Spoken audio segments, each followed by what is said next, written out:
Hello, আজকে আমরা যাচ্ছি বিষ্টুপুর।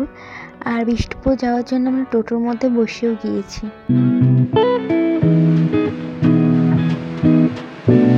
আর এখানে আমরা গল্প করতে করতে যাচ্ছিলাম। সেই মুহূর্তে মাম্মি আর পিসিমণিরা একটু বলছিল যে ওরা কোথায় যাচ্ছে না যাচ্ছে সব কিছুই আর কি। আমরা যাচ্ছি এখন হলো আমার বড় পিসিমণির বাড়ি। তো ওগুলো এখানে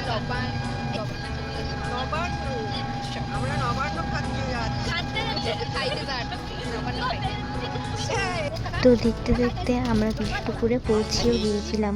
আমার যেহেতু ওরা মোটামুটি ভালোই লাগে, মানে পুকুরগুলো আর কি, তো সেগুলোই দেখতে দেখতে যাচ্ছিলাম। আর এটা খেপি মায়ের মন্দির, এখানে আমার বড় পিসিমাদের পুজো হয় আর কি। আমরা টোটো থেকে নেমে গিয়েছিলাম। আর তারপর আমরা আমার বড় পিসিমাদের বাড়িতে ঢোকার জন্য হাঁটছিলাম, আর মানে হাঁটতেই হতো আর কি। তারপর আমরা সবাই হেঁটে হেঁটে যাচ্ছিলাম, আর আমার মাম্মিরা আমার পেছনে আসছিল। তারপর পিসিমণির বাড়ি চলে এসেছিলাম, আর দরজায় ডাকাডাকি করতেই বনু চলে এসেছিল। তারপর ওরা আমাকে হাত করলো। তারপর তো আমার ছোট্ট বোনটা চলে এসেছিল, ওদেরকে একটু সবাইকে আদর করলাম। তারপর আমি ওকে একটু কোলে নিয়ে আদর করছিলাম। তারপর ঘরে ঢুকতেই মা ওকে আদর করছিল কোল থেকে নিয়ে আমার। আর এই তো ক্যামেরার দিকে তাকিয়েছিল ড্যাব ড্যাব করে। আর তারপরে আমাদেরকে খেতে দিয়ে দিয়েছিল, যেহেতু আমাদের যেতে অনেকটাই লেট হয়ে গিয়েছিল আর খুব জোরে খিদেও পেয়ে গেছিলো। তাই জন্য আমরা বেশি কিছু না ভেবেই খেতে লেগে গেছিলাম।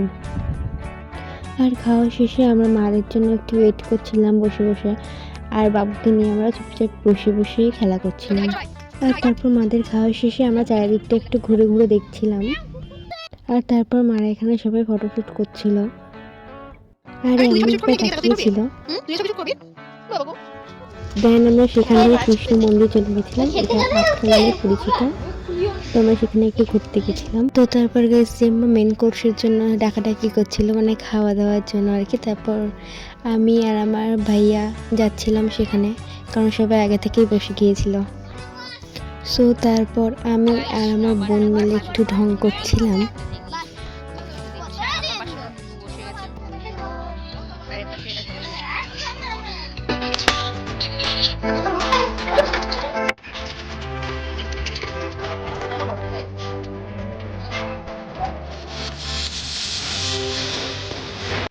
তারপর সবাই বসে বসে গল্প গুজব করছিল একসাথে। তো তারপর বেশ বিকেল হয়ে যাওয়ায় আমরা বাড়ি থেকে বেরিয়ে গিয়েছিলাম।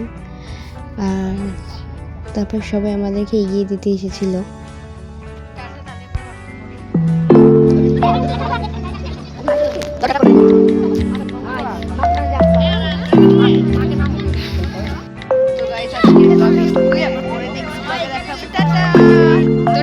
তো গাইস এই পর্যন্ত, আবার নেক্সট ব্লগে দেখা হবে। ভালো লাগলে লাইক কমেন্ট সাবস্ক্রাইব করে দিও।